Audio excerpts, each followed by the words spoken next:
Hello, everyone. Welcome to the first webinar in our Tools for Peace series, the first 3 steps to decolonize your life. Thank you for joining us today. We're very excited to welcome you. I'm Ala. I'm part of the International Secretariat team, and I'm the moderator today. My colleague Carrie is also here to support with the technical parts. Before we get started, a few technical announcements. The webinar is being recorded. Your camera and mic are off, so we cannot see you or hear you. In the meanwhile, the webinar goes for 90 minutes, where Dr. Anita will have 60 minutes for presentation, then we would have 30 minutes for Q&A. In the meantime, you can send your questions anytime in the box of Q&A that I'm sure you will be able to see, and it will be answered later during Q&A part. Chat will be open at certain time. Now, I will just take a couple of minutes to introduce you who is behind the organization of this webinar today. We are the International Secretariat of Service Civil International, a volunteer organization dedicated to promoting a culture of peace by organizing international volunteering projects for people from different ages and backgrounds. It's open to all, has no political or religious affiliation. We envision a world of peace, social justice, and sustainable development. Our volunteering projects include work camps, long-term and short-term volunteering programs, training courses, and local events. Our today's webinar is part of our project, Peace and Diversity, co-funded by Erasmus Plus program of the EU.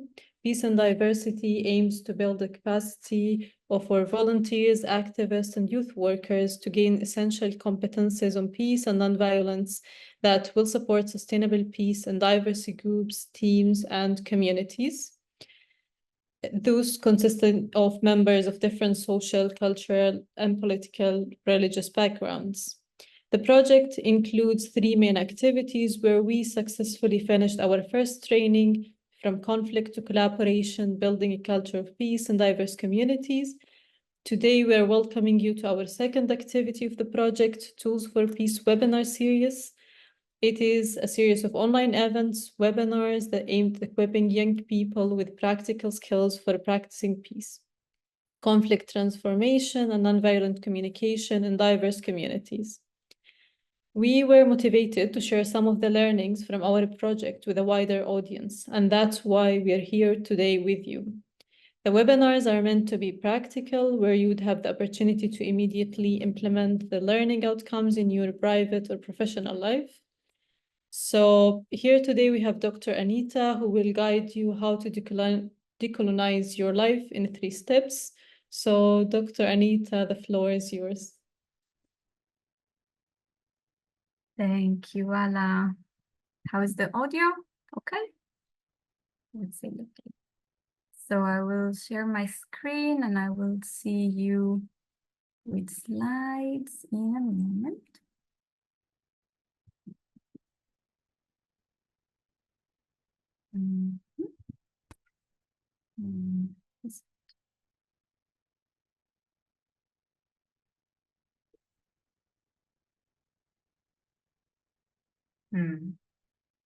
Wait a second. I think I need to present first and then share.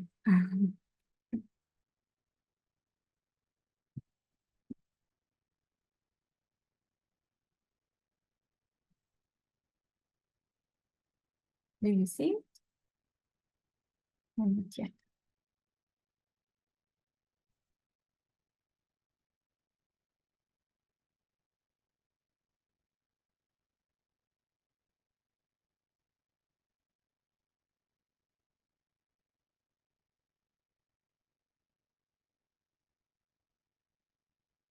Visible? Tech support? Okay.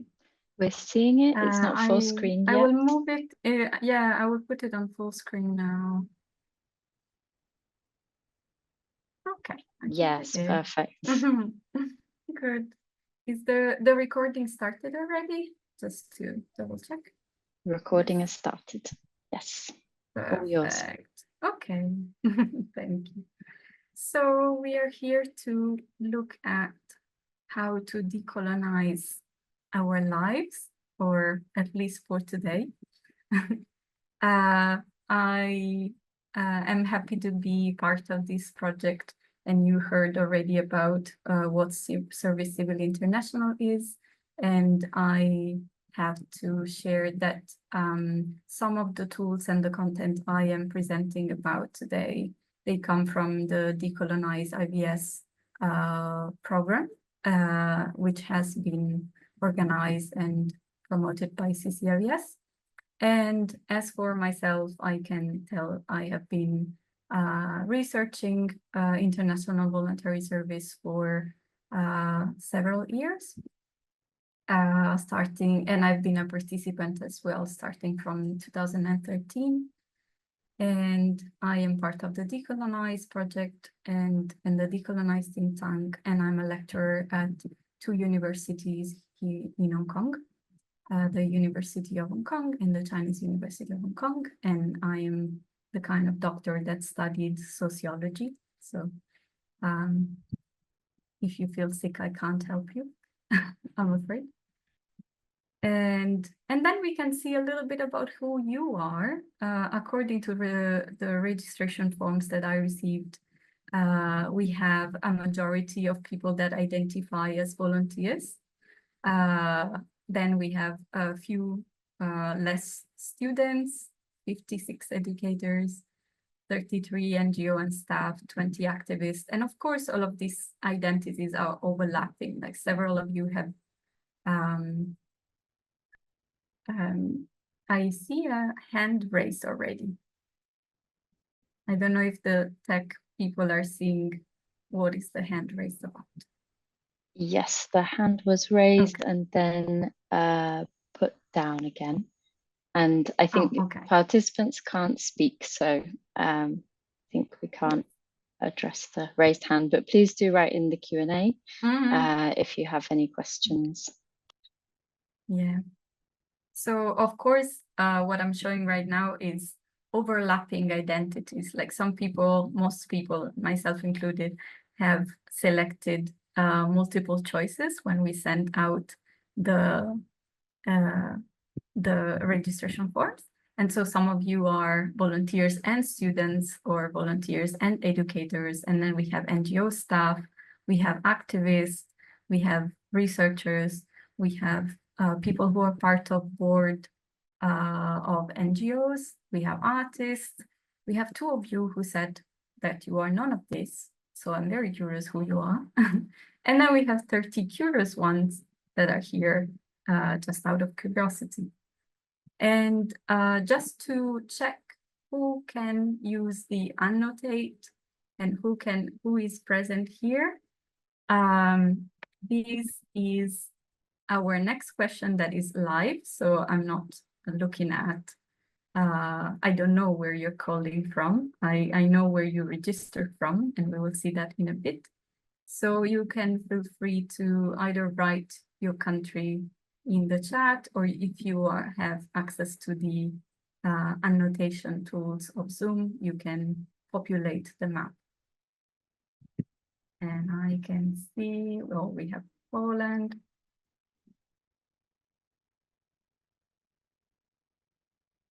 I'm seeing them being populated. The Q&A chat is popping.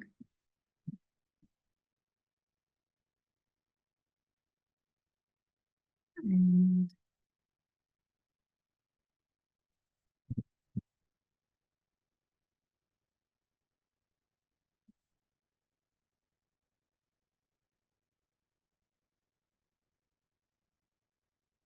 fun enough, I cannot close the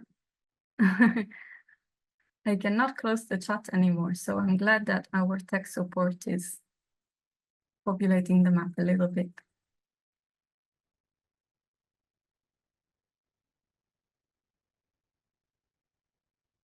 Berlin, Strasbourg, Germany, Italy.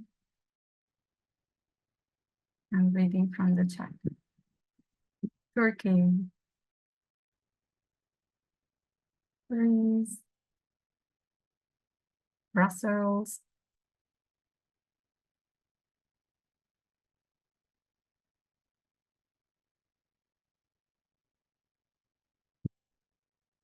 One thing that I don't know is if you see the chat as I see it. That's a funny one. We have somebody from Azerbaijan, someone else from Italy, we have Morocco. I'm also calling from Italy today.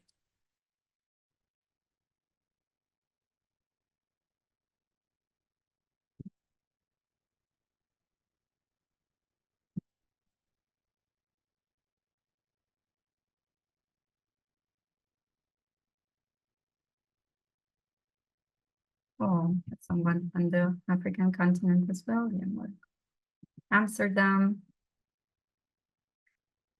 Okay. We are having a little bit of an exercise with this. And now I will ask my friendly tech support if they can delete these. And then I will have a new question for you in the next slide to see who is here and where from.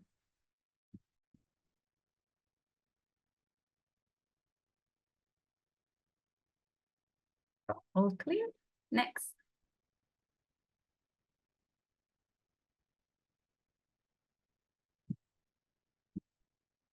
And you see the question, where were you born? That may be different from where you're calling from. So once again, you can use the chat.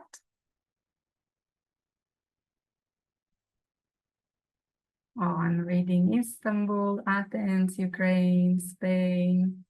You're faster with this one. How comes? Okay. Canary Island, Azerbaijan again, Poland, Azerbaijan, Romania, France, Slovakia,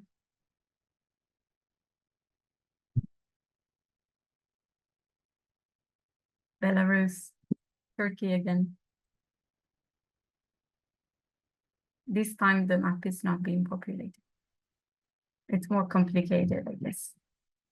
I made a joke on you and I flipped the map so that we start entering into what the webinar is about. And it's okay. We can delete this one as well. And we have somebody from Kosovo again. And we go to the next one. And these are upside down. This one is the one that we received from your registration. So there are countries registered.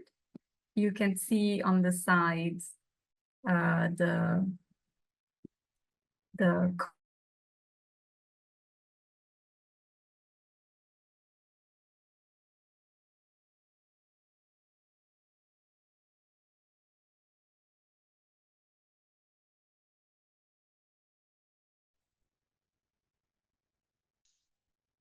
I think we've lost Anita for a moment. I'm sure she will be back just a moment.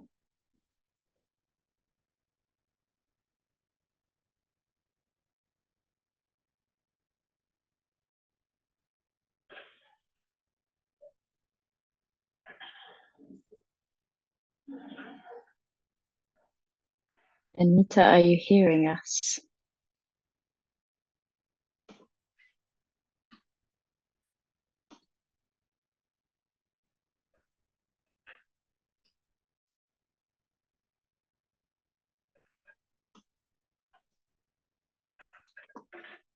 Okay, we lost her. Appreciate your patience, everyone. I think she'll be back in a moment. She said it's very hot in Rome today. I don't know if anyone else was in Italy, but perhaps it's crashing the system.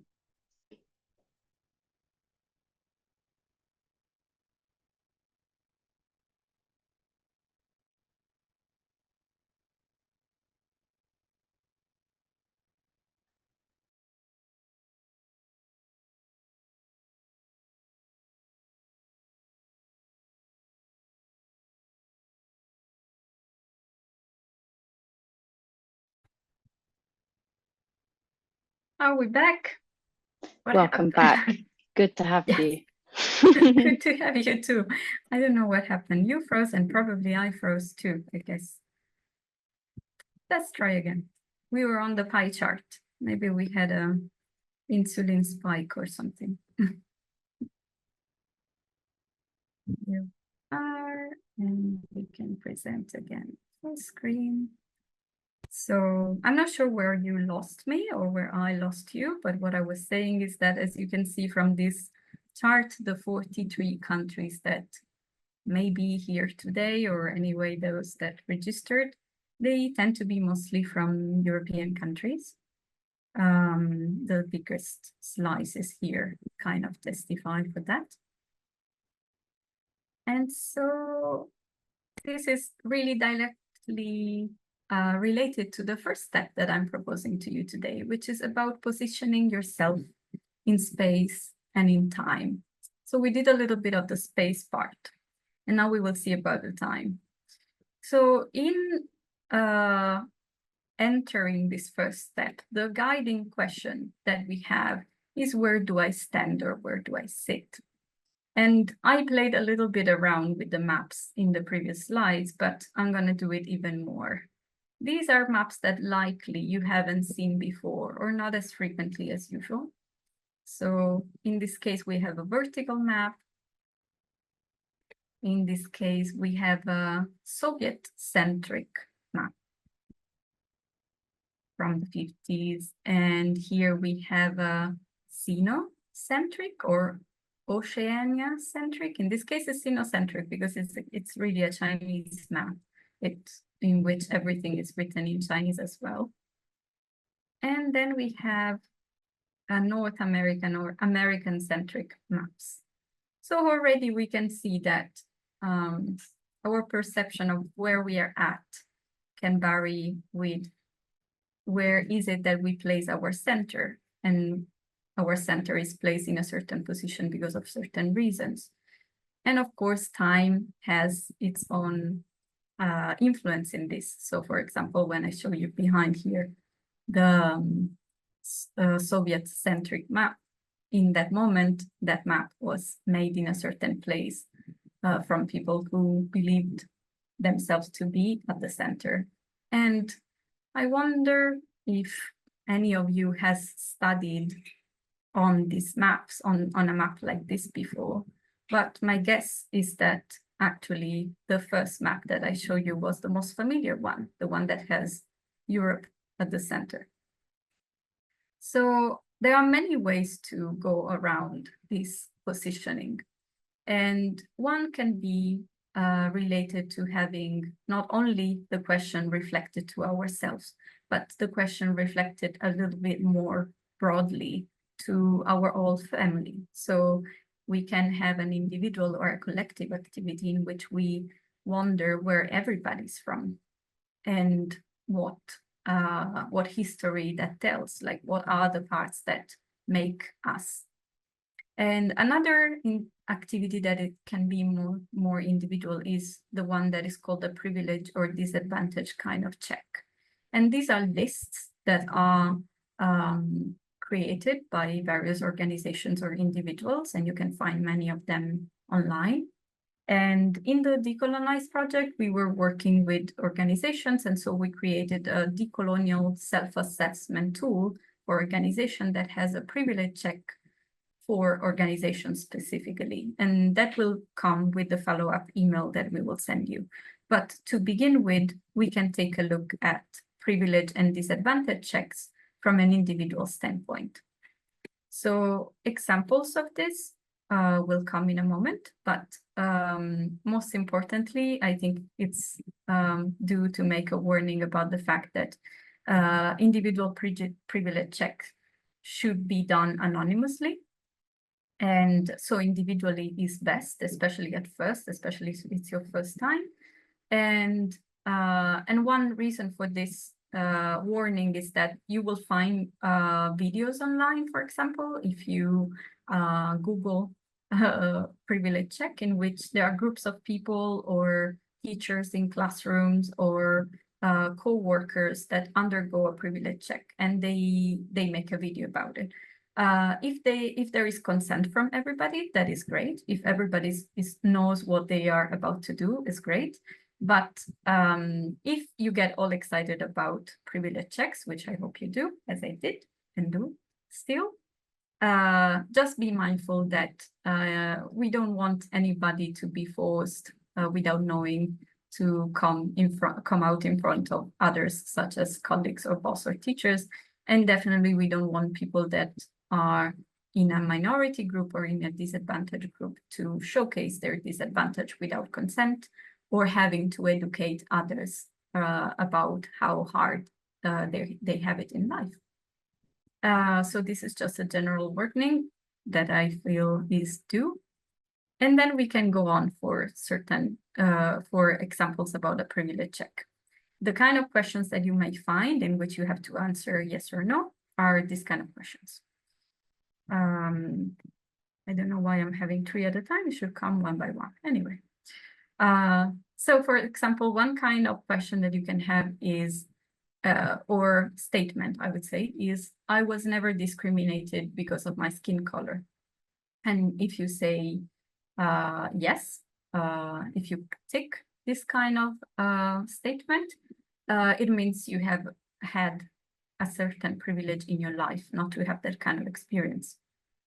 And this kind of privilege can be called, depending on where you're standing, it can be called race privilege, it can be called ethnic privilege, it can be called color kind of privilege.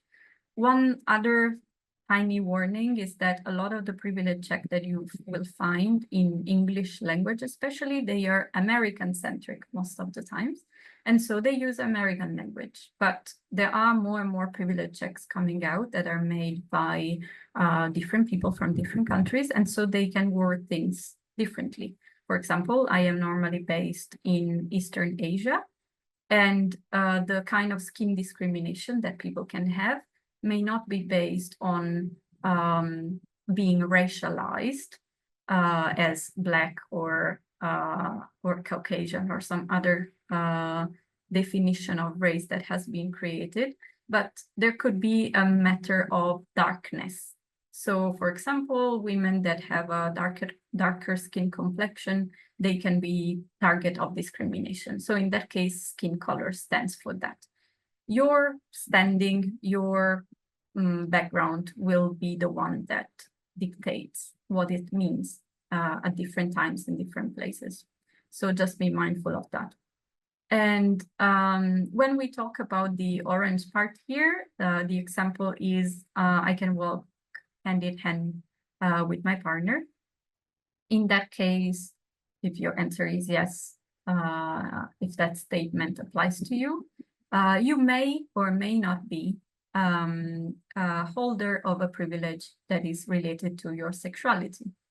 You may either be somebody that is in a context in which walking hand in hand with a partner of the same sex or gender is okay. And so you have that kind of privilege, or you may be in a general normative sense, partnering with somebody of the opposite sex or gender, and therefore enjoying that privilege. Then we have the example, the gray one, which is about, it says, I can dress how I want and not worry. It will be used as a defense if I am raped. Who has this kind of experience? Mostly women and trans people and people of sexual minorities in general. So this is something that if you enjoy this kind of privilege of not worrying about dressing in a certain way and having it used as a defense in case of rape, likely you're a male, you're a cisgender male. And so that is, it can go under male privilege. Then we have one more example, like there is a lot of variety in privilege checks. So this example is taken from an invisible privilege check. So these are lists of questions or statements in which that is a privilege that you may not show initially, but you know of. And that really makes a difference between you and the people around you. So in this case, one of the examples is my house is free of pests. I wouldn't know, but you know, and the norm may say that it's better not to have pests in your house. And so that kind of privilege is there. So these are just examples. And we have one more that is, I can expect to have time off from work to celebrate my religious holidays.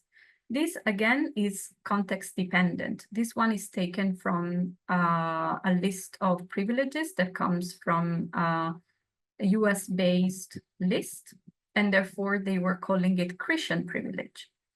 But if you are in a context in which the majority, the state recognized kind of religion is not Christianity, you may experience that kind of privilege if you are from another religion. So these are generally to dig into the idea of privileges and disadvantages. So this brings us to step 2, which is to position yourself into colonial history.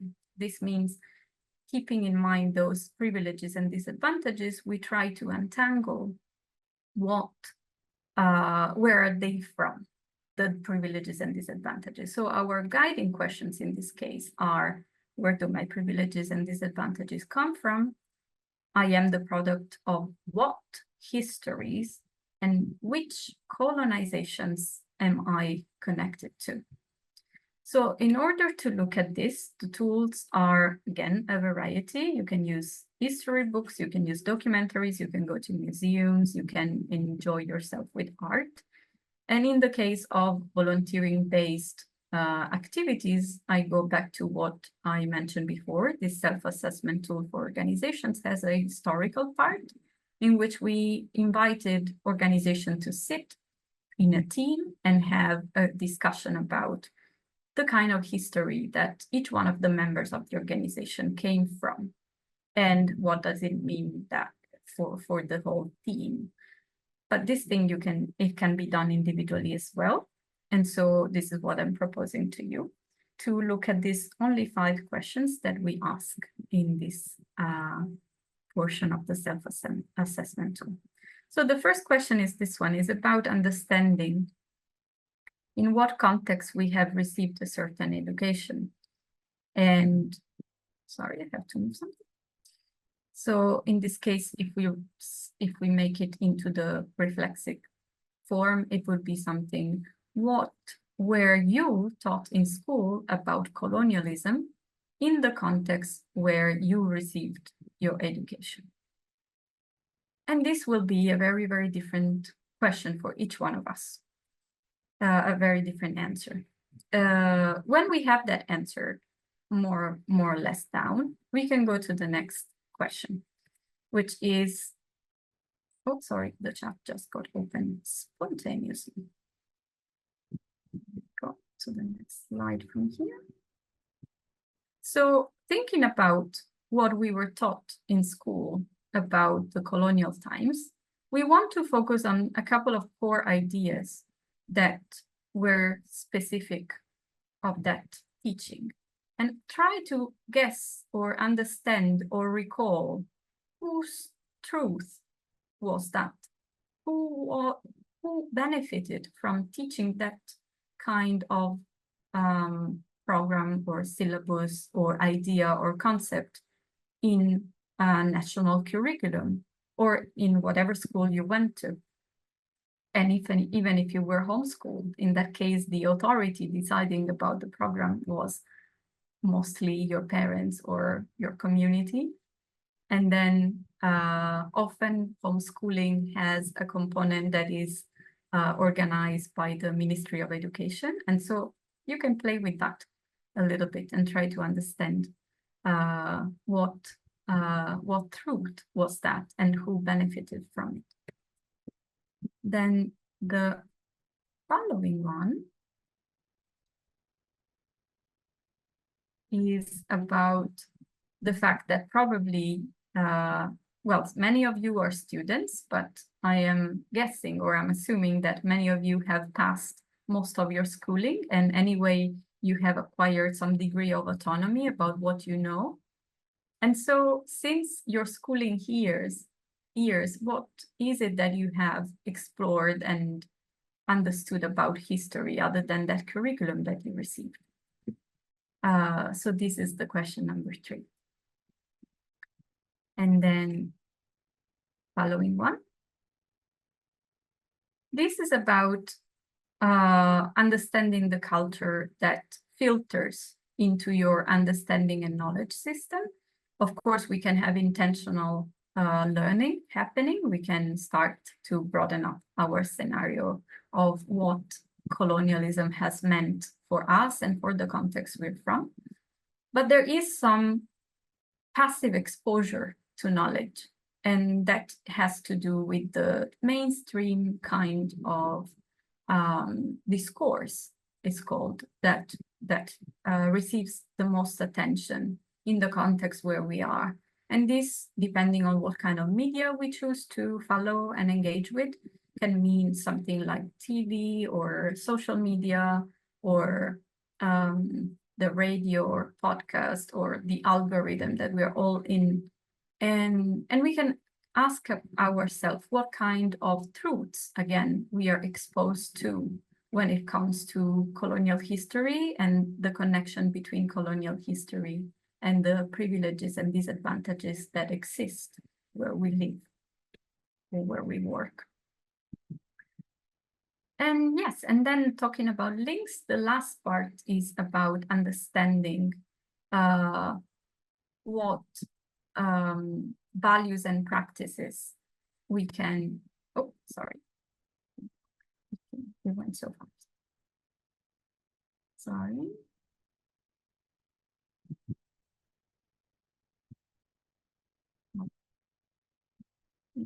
Wants to be here, okay.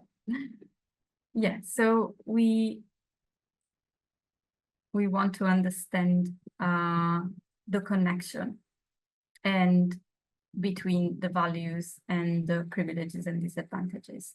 And this, again, this is taken from the self-assessment tool. So it says there is a link between the different parts of the self-assessment tool. And you can connect this part with the privilege check as well as an individual. And in order to do this more effectively or more deeply in a way, we can go to a first concept that is useful, because decolonizing is not something new, is a practice and a series of ideas that have been developed for many years, exactly from those places that suffered colonization for most of the time in history. And so I propose to you the contribution of one of the first thinkers of decolonization, which is Aníbal Quijano from South America. And the concept that can be helpful is the concept of the colonial matrix of power.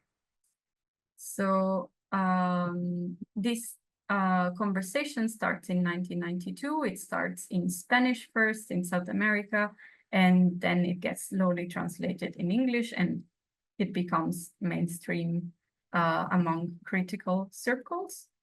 And we are not talking about this kind of matrix when we talk about matrix. We are talking about this kind of matrix.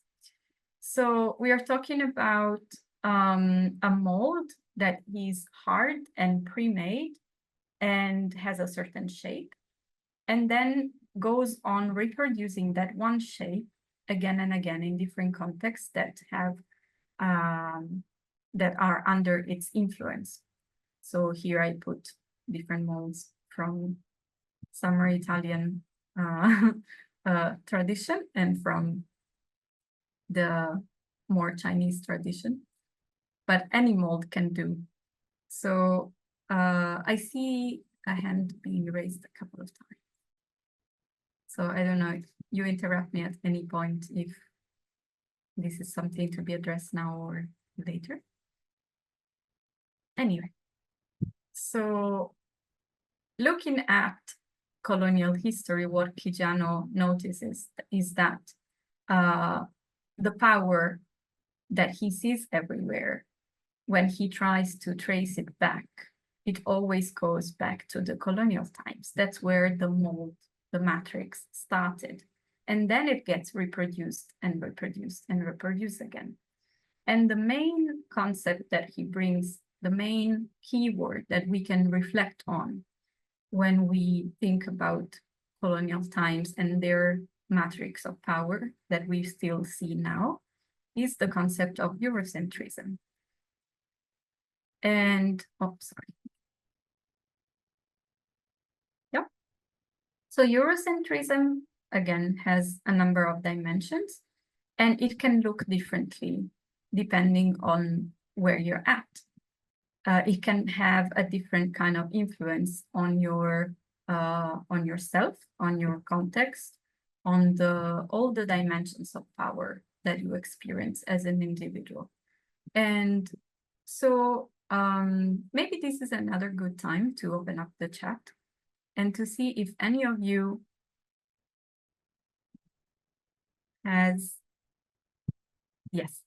if any of you has an idea about how Eurocentric power looks like. If you have any component, any characteristic of power that you think is Eurocentric. And I see you raising hands, but I also saw Terry writing that the Q&A is open for you to use. The Q&A is open for any doubts during the webinar. Now the chat is also open for you to answer Anita's question. Maybe you could repeat the question, Anita. Yes, the question was about, and I already see an answer, so I will go into that as well, is about what are the dimensions of power that you think are Eurocentric. And we have already an answer from Sylvie, that is this idea of self-righteousness, which is like this idea of being right as a given without having to prove oneself. Like to be, maybe another way to say it is also to be the norm, to be the center. So as I said before, with the example of the maps, I showed you another number of maps that I don't know if you've ever seen before, but the most common one, without questioning if it's right or wrong, the most widely used holds Europe at the center. And then we have other answers from you, which are conformism, because of course, if I think I am right, and I think that what I do is normal and is the norm, I expect it to repeat. As we said, the mold becomes a shape that we keep seeing again and again. And then, so Sylvie has expanded on that. So saying that there is a sense of righteousness and a sense of, even if you try to be benevolent in that righteousness, you fall into a pattern of domination. The idea of saving others, the idea of bringing progress, of bettering the condition of someone else without them asking for it, without them having a say on if and how this change needs to happen. And then Mohammed wrote, putting Europe at the center of the universe and considering the margin as a null space. Absolutely. And considering the margin not only as empty or silent, but marginal, like really far, for example. That is another way to say it too. And then Georgia writes individualism. This, I believe it may be as opposed to collectivism. This is an interesting one also because it's kind of hard. Like for me, I am a European, but I live in Eastern Asia for a decade now. And it has been assumed that there is this sense of individualism in Europe and there is a sense of collectivism in Asia. the friction that happens in between is the difference in the political sphere. So if we have individualism in a democratic context, we may have such a thing as civil society and the commons, like common goods, for example. And then, funny enough, you go into a culturally collectivist context, but because collectivism comes from a dictator kind of point of view, there is actually even more individualism, because the collectivism is not owned by the collectivity, but is imposed. So that is a huge other topic, but absolutely, like, it's very relevant.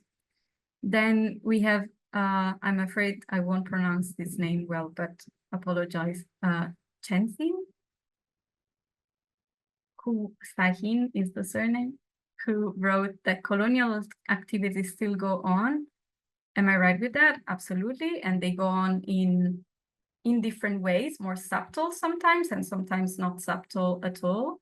We have still colonial occupation in territories, we have financial occupation, we have industrial occupation. And we have to be skillful about recognizing that, yes, it's still a colonial activity that is going on. Then Amal says there is categorization. Absolutely, this is another big point of the colonial matrix of power. The fact that in the colonial time is the time in which a hierarchy of people and places was created. And we still live by that hierarchy in many, many ways. And we will see it in the second step a little more. And Mohammed is writing ideological term, which may have given Europe such a space to embrace its status. This also has to do with the knowledge production, for example, like what is logic, what is rationality, what is modernity, what is contemporary. All of these parts have been, all of this discussion took place mostly in Europe among European rich men, and then were pushed down to all of us, basically. Wendy talks about beauty standards. Again, we go into colorism, we go into body shapes, we go into ableism as well, which we will consider in a moment. And Goptu says, can we give beauty standards as example? Absolutely, we just did. Blonde hair, colored eyes are considered prettier in many contexts, and not only the color, but even the texture. For example, like a lot of people straighten their hair if they have them curly, especially if they have to go for a job interview. That is not accidental, it's not a choice, it's socially mandated. And Mohammed is also sharing that he's a literature student, so he's fond of getting into the depth of this entire topic, and I hope we will do it. So I'm happy that you took the space that we gave you. I will go on, and then we will give you more space at the end of this, but thank you for participating already. And so we can move on to the next step, which is, let me see. Okay. The next step is about the personal being political. So again, this tension between the individual possibility and the collective results of those possibilities. And here the questions that I propose to you, the guiding questions, are a little bit more complex if you want. So you can see here in what way we reproduce and we participate basically in this reproduction of power again and again. In what way, on the other hand, we can organize resistance, or we can recreate a disruption and deconstruct that power. And eventually, but very importantly, how can we along the way create space for compensation and reparation to what has been done? So to tackle this step, I propose to you another small tool, small and not small at all, if I have to be honest, which is a tool for thought, which is intersectionality. And intersectionality has been first named by Kimberly Crenshaw in 1989. She's a professor and activist and a legal scholar from the United States. And she has elaborated this concept as a response to a recurring situation that she was observing in trials, especially between American women racialized as Black and their employees, which were mostly white and male. So the slide change is a bit short. Okay.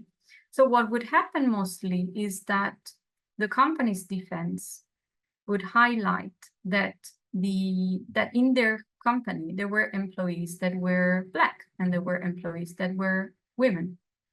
Of course, we're always talking as racialized as Black and named as women, but we know that that can be flexible and it's socially constructed as always. And yeah, so the women were that were hired were white, and they would be assigned to positions that were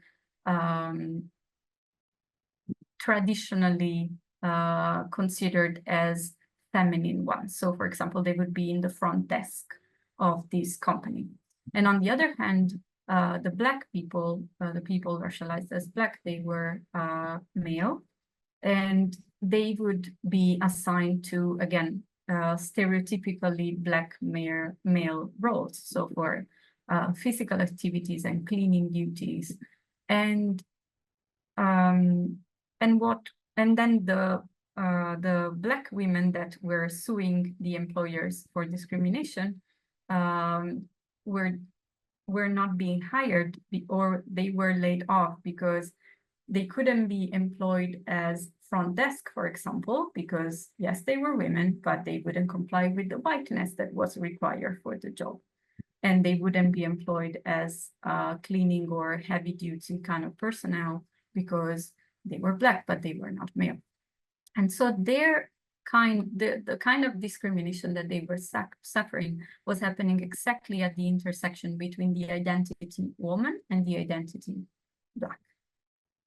So what Crenshaw suggests, I use her words because I don't want to appropriate too much, but yeah, that is that Black women suffered a special kind of discrimination because sometimes they were discriminated as women, sometimes they were discriminated because racialized as Black, and sometimes they were discriminated specifically because they were standing at the intersection between race and gender, race and sex. And of course, in this case, she's using race because we are talking about the 80s. So now the language has changed a little bit.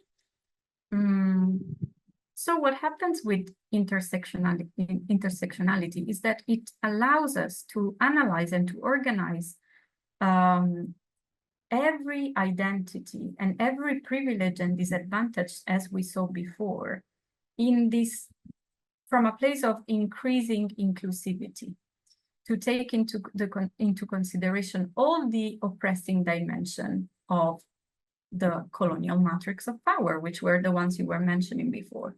So it's not just about class, racialization, sex and gender, sexual orientation, but increasingly we hear the stories and we honor the stories of people that are discriminated on the basis of psychophysical ability, neurotypicality, and even species. And if we want to have a journey that is increasingly inclusive, we have to be able to put on our lenses and look at every situation of privilege and discrimination through all of these layers.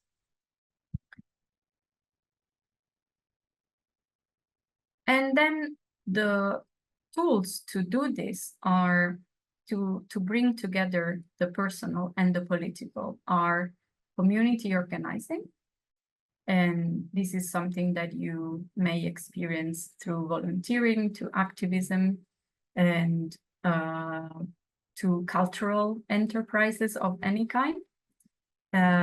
In this case, I am bringing the tools, but I am purposely not putting examples because it's endless and it's about creativity and it's about responding to the needs of your own context and your own identity. So I will not push on you any specific example of goodness in this. I think the best is the one that you create for yourself as you go through this journey. So if you have to organize as a community, you may want to refer to the communities you are part of course, but you can also overlap. And so later, like in the third line, I wrote alliances, because if we only refer to the communities we belong to, we're doing kind of the job halfway. Like we are losing the chance to become allies to the communities we don't belong to. And that is an absolutely viable point if we are to decolonize our lives, because we want to do what decolonization has done in reverse. And so instead of dividing and conquering, we want to do uniting and organizing. Advocacy is also a valuable tool that can happen at various layers of the power structure. You can talk to power if you are a student in a class. You can talk to power if you're a child in a family, which most of us are, I think, all of us probably at some point. You can talk to power if you are a teacher in a university. You can talk to power if you are a member of an organization within the organization. And of course, you can talk to power on a municipality, regional, provincial, national level, and possibly you want to look at the transnational context. A lot of times, the movements and the community organizing that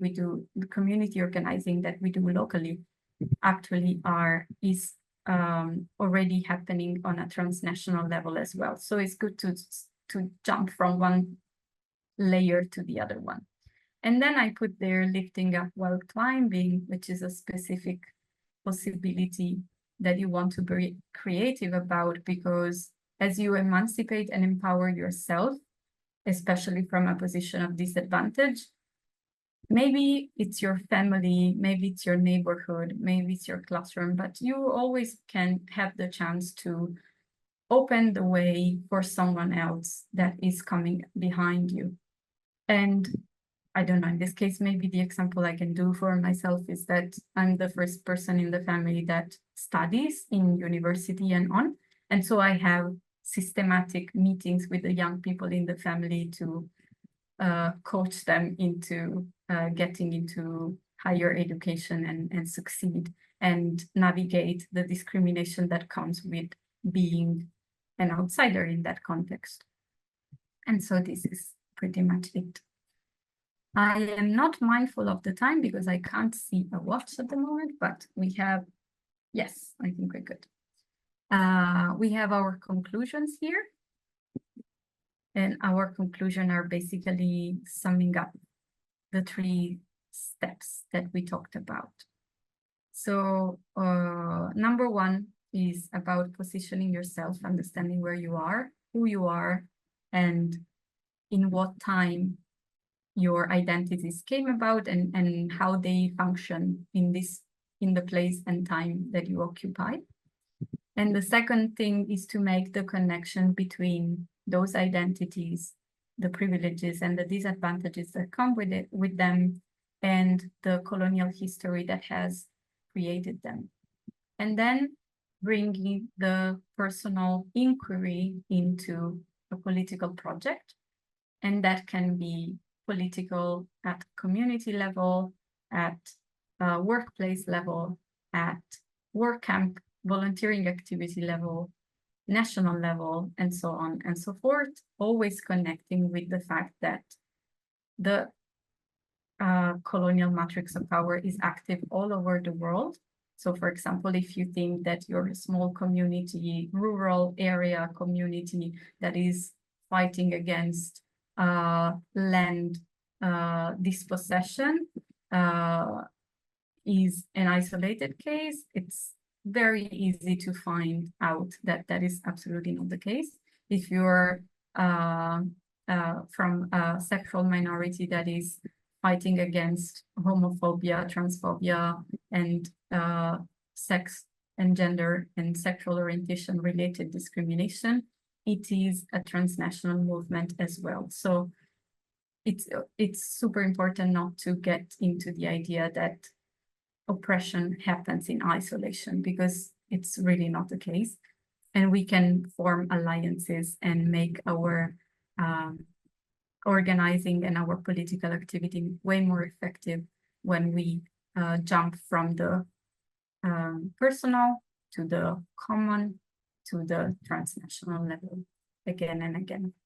And this, I don't know if for you, these are really step 1, 2, and 3, or if you've been on the journey for a long time, but regardless of where you're at, I hope you will have a good journey in decolonizing your life. And I am happy to open the floor for questions so that we can see a little bit if what I proposed to you was useful. If you have any other ideas that you want to share, if you disagree, please feel absolutely free to disagree. Please feel free to teach me if I made any mistakes that you're aware of. And yeah, that's it. I think we can close the sharing. The screen sharing, of course. Oops.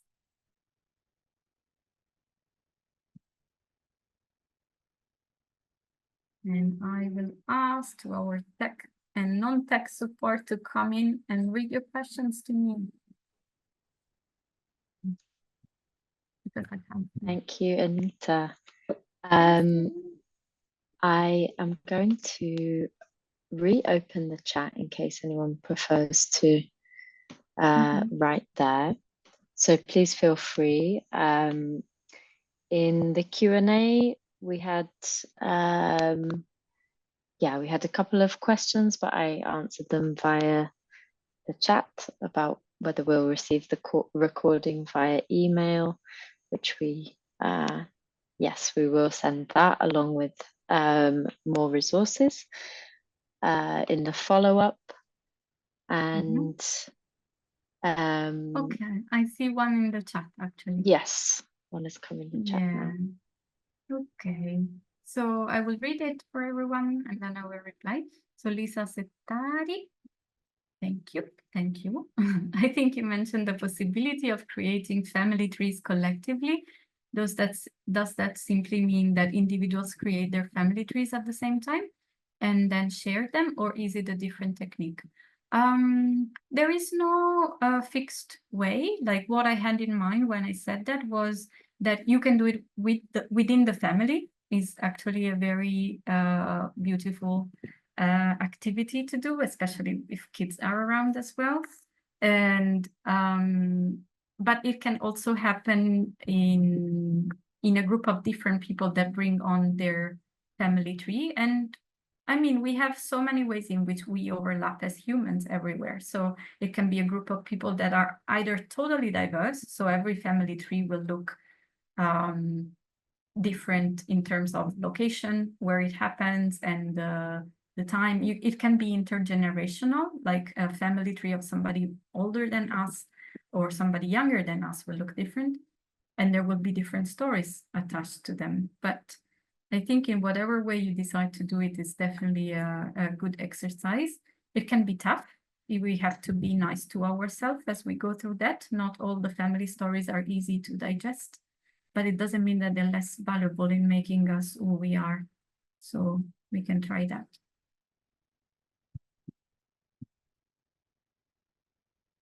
Thanks. Yeah. Yes, yes. Oh, thank you, Mohammed. This is really nice of you. And thank you for participating in the in the chat when we were open, like with your insights. Hi, oh, no problem for English, not perfect. Nobody's English is perfect, I think. Yeah, you see, we are also offering this in English, which is problematic in its own way, but we're not perfect either.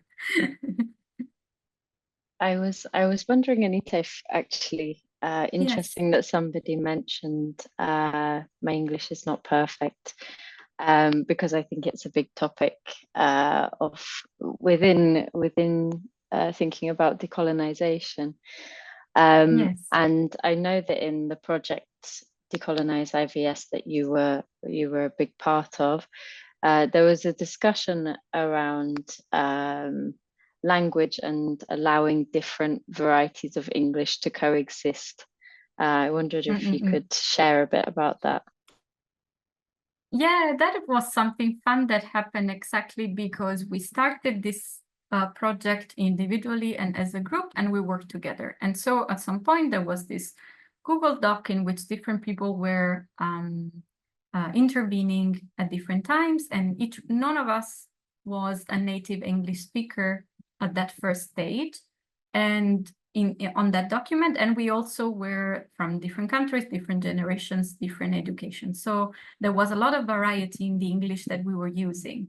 And at some point we were discussing about the possibility to kind of equalize Polish, make it sound as if it was only one person writing it. And then we were all, I think I can only describe the feeling as like, no, there is so much loss into this.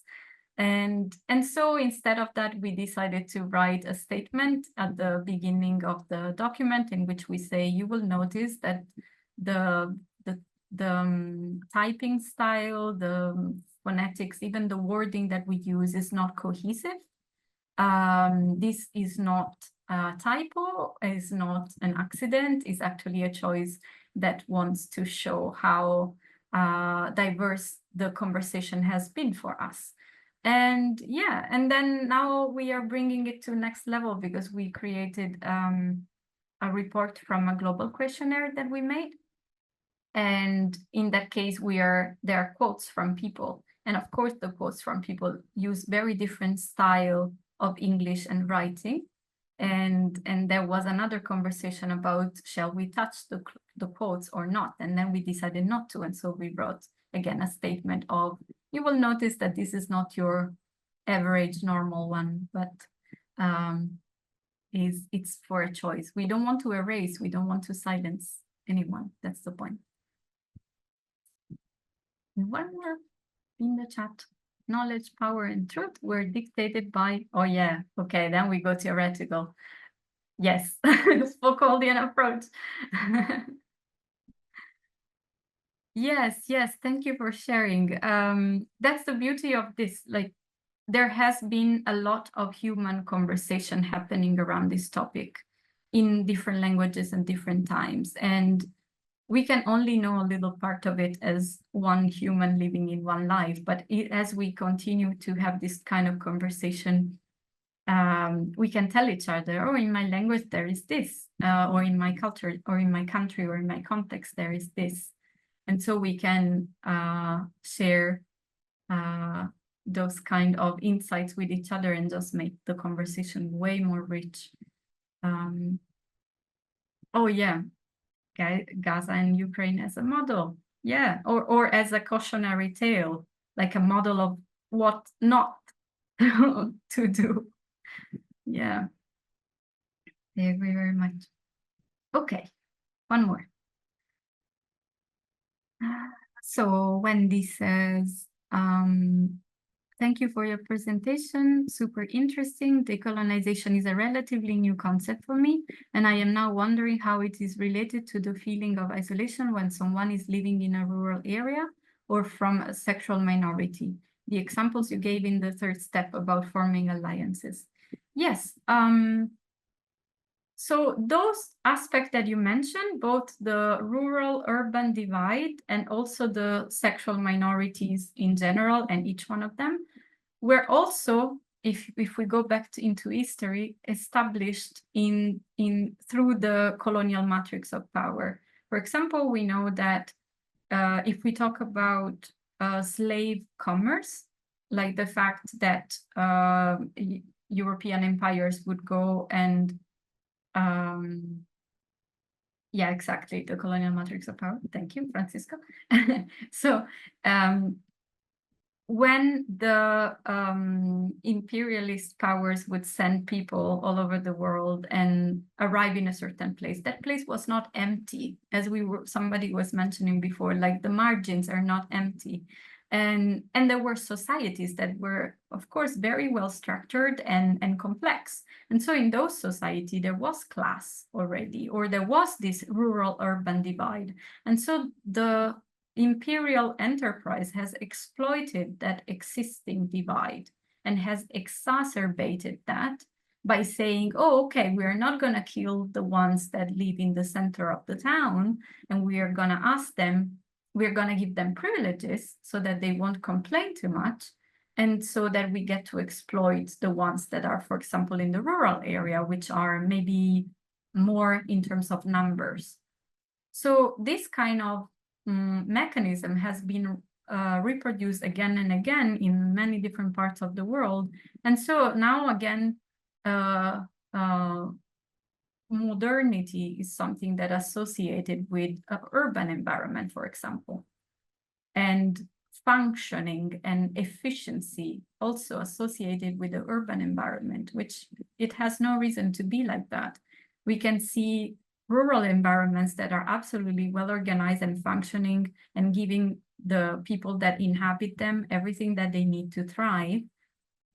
And they happen in a rural environment or even in a completely wild environment. Like one great thing that finally has been recognized is that the best people and the best managers of Amazon forest or forest like kind of environment in terms of preserving the biodiversity and the thriving of that natural environment are the indigenous people that live on the land.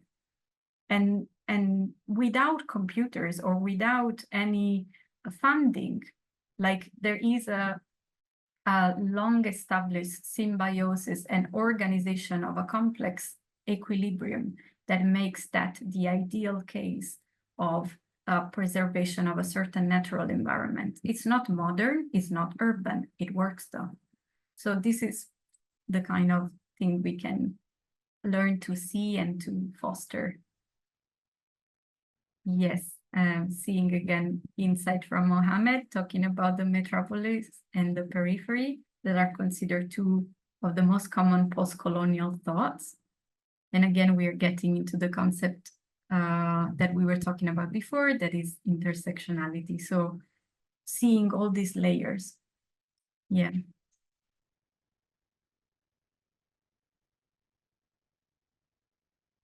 Terry, do you want to read this one? Because originally we said we will read each other's question, but then we're not doing it. I'm sorry. You want to read Sarah's question? I would be happy to. So Sarah asks, do you think our positionality, especially in terms of privileges, limits what topics we can work on and with which target groups? So as youth workers and educators. So in order to avoid the reiteration of power structures and dynamics, should we position ourselves out of certain conversations or roles? Very delicate. Yeah, very delicate. So I think a good key that I try to mention is the one of alliances. So if we want to become allies, we have to watch that our relationship is a relationship of peers and trust, and in which no one is the center, no one is the periphery, as we said before. So this can be delicate sometimes because it's complex. So especially when we are youth workers, youth educators, if we have knowledge that we master compared to other people, the point is, do we use the knowledge to control, or do we use the knowledge to hold the microphone for someone else? And And it can look different in different scenarios, but I think it's definitely not only possible and not a limit, but is exactly what we need, like to overlap those who hold certain privileges and those who hold certain disadvantages, and be very, very open about acknowledging them, acknowledge where they come from, and unlearn the dynamic that reproduces them.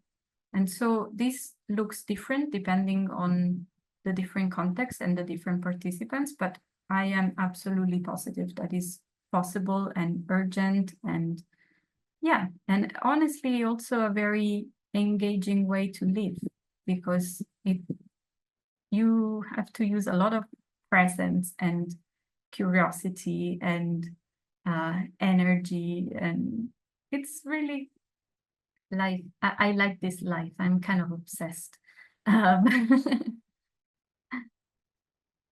Yes, so yeah, that is definitely a way to say it even better, to take a stand in order to amplify the voices of the marginalized time after time, in any case. And then we will make mistakes. And the point is, acknowledge the mistake, listen to the person that says, you've made a mistake. That didn't honor me, that didn't honor my story, that didn't empower me. This would have been better. And then we do better. There is really no recipe. It's not about perfection, again. It's about staying on the journey, like one step after the other, not abandoning the floor of discussion.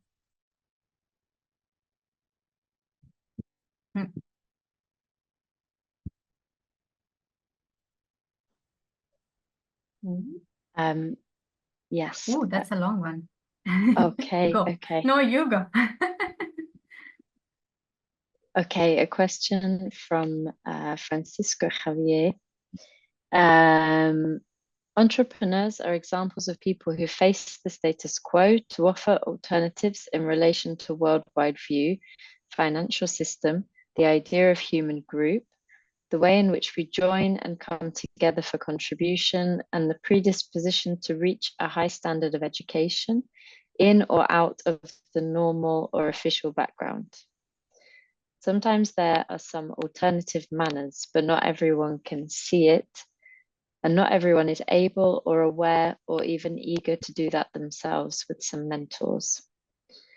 Perhaps the way in which society is structured is that we must lose ourselves to belong to a determined group, and we lose some potential to be better. Curiosity, enthusiasm, autonomy. Perhaps most of the people would rather have security in a normal way than reaching a major self-confidence by taking risks that could then be valued. Well, there is a lot of content in here. Yeah, to speak to that, like first, thank you for taking the time to really put out a lot of reflection already. Yeah, for entrepreneurs, it's a fine line, like, because entrepreneurs are embedded in a market logic. So the market logic is about maximization of profits.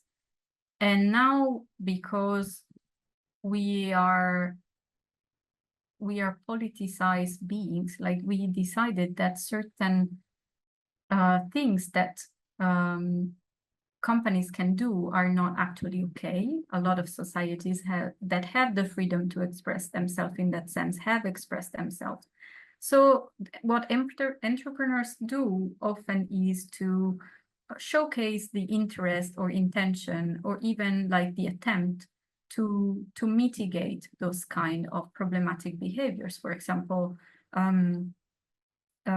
polluting the earth. So we have all of these products that say there is less plastic now in here, or we are doing carbon offsetting so that our product is now greener than before. And it's a subtle thing, because sometimes they do very new things that we don't have the way to double check. We don't have the, as consumers, we don't have the way to understand deeply. And so then we have cases in which it turns out that there is such a thing as a greenwashing strategy happening there, like a company that sees that they are losing profits, and because their point is maximization of profit, they say, okay, let's invest this much money to marketize ourselves as a greener one. And then the point is it greener or not? And the same kind of washing can happen with the green color, so environmental stuff, with the pink color, gender-related things. And so you have company that says, we cater to the needs of women. We employ women mostly. We employ a diverse array of sexual minorities. We don't discriminate and so on. And even there, like, can we double check as consumers? Is that the solution in that case? I don't have an answer. Time by time, it can be very different. And on the security in the normal way, I'm a big believer in the fact that we are very unique, and that if we jump beyond that sense of security that we kind of create a comfort zone around, life is just so much better. I don't know how to say it scientifically, but it's more interesting, it's more fun. Yeah, so I go back to, I'm glad that somebody's noticing that I try to bring hope in the scenario. I am very optimistic as much as possible.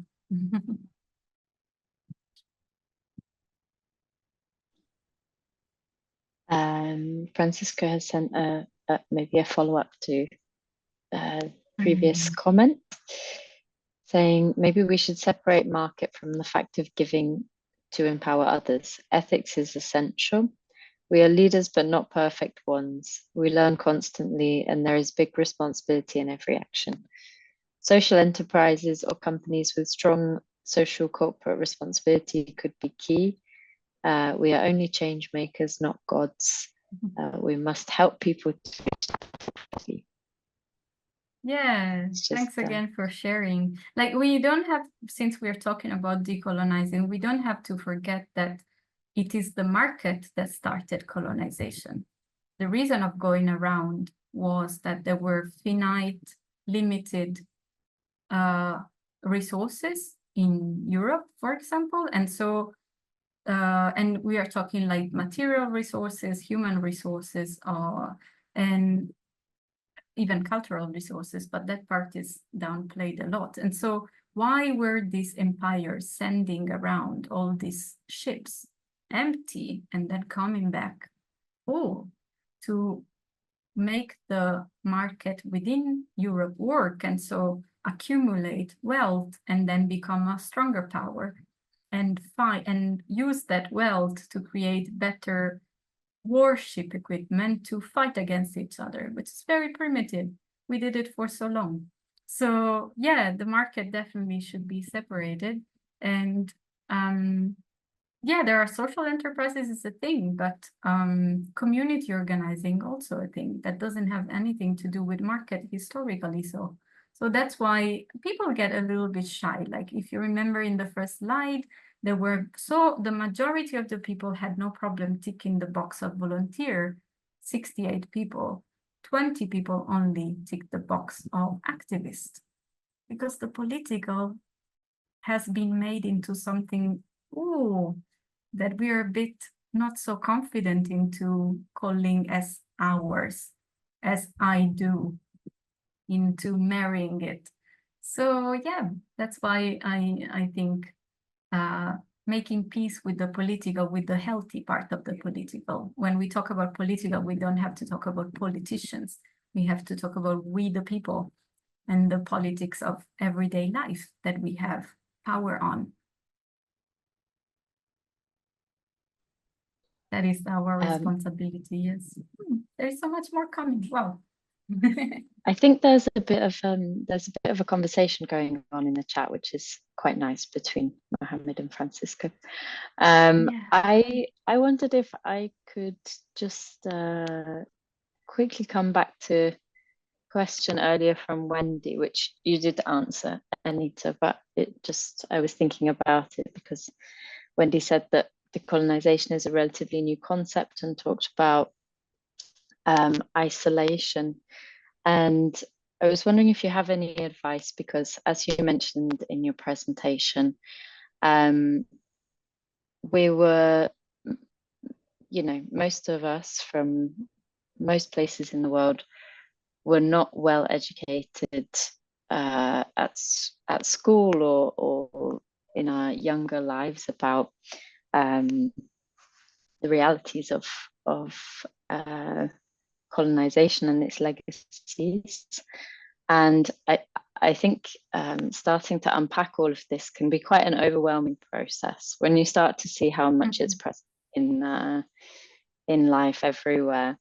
And I know that this is a topic that you engage with very positively, and I wonder if you have any advice for not feeling too overwhelmed by all of these learnings.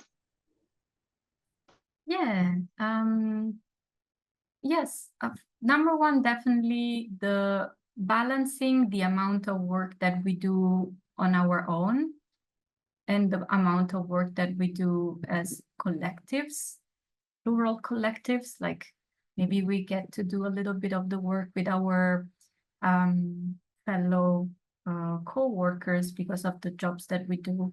And then maybe we get to do a little bit into more of a family context, and especially in a chosen family context, so our friends. And so we can like pendulate, like move from one of these to the other one. And then fortunately, more and more people are joining these conversations. And so the medium that we have are more and more diverse. We can go into reading the book from Foucault, for example, going into deep heart theory, or we can join a seminar, or we can listen to a podcast, or we can watch YouTube videos or go to a museum, and we can do those kind of activities with someone else. And so that is like, this is one of the things. And then another one is about the pace, like to recognize if we are falling into a well and like stopping to do other activities that are important for our survival or our mental well-being and physical well-being. This is very subjective, but yes, it's also a good point, I feel. And finally, being okay with being not okay, like having the possibility to be vulnerable with others and with yourselves, and just staying with the feeling that, wow, this feels like a lot.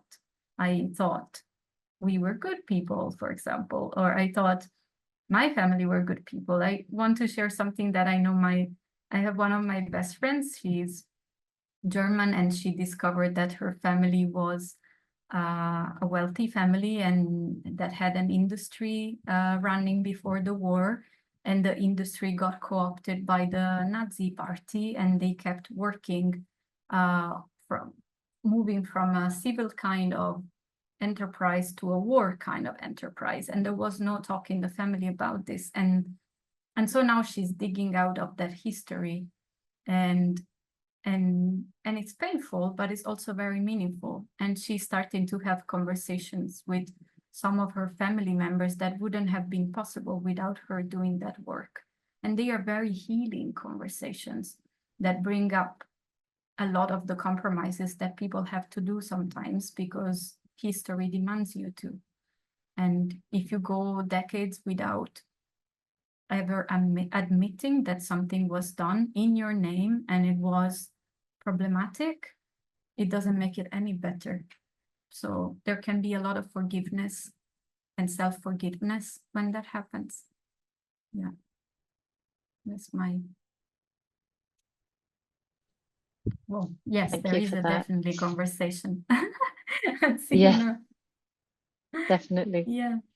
Since we have just a few minutes left, I wondered, Anita, if you want to make any closing remark about the follow-up email, what to expect, what kind of resources people can look at, and then we can hand to Ala to wrap up and tell about the next upcoming webinars. Yeah. Yes, we are composing the follow-up email. I like that I saw some quotes already being dropped in the chat as well.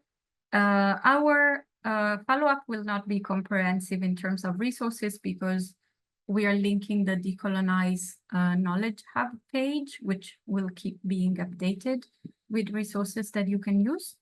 And I will only share like a minimal kind of reference list of 4, I think, points that I used to create this presentation, and those are the titles that I go back to more frequently. And there will be the recording of this webinar as well. And yeah, and there will be many more webinars from this series that I'm sure all of them indirectly or directly will be connected with this. So staying tuned is always a good one. Thank you, Anita. There's Thanks lots of to you. thanks in the All of chat. you. And yes, I hand to Ala to wrap up, give you the notices.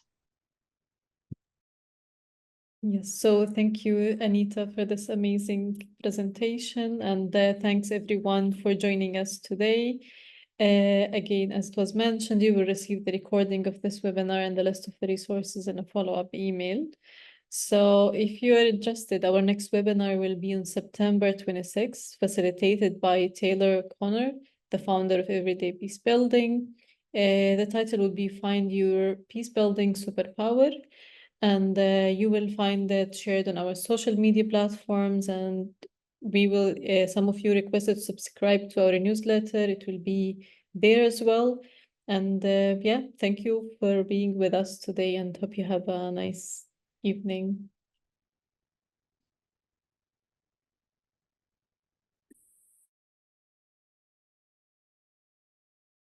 Thank you. Thanks everyone for the contributions.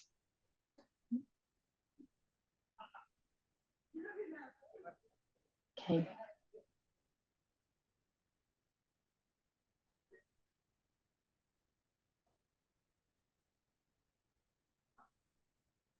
Many thanks. Yes. Thanks to you, actually. All of you. Who are all you? I will stop the Oh, I recording. even see some people I know.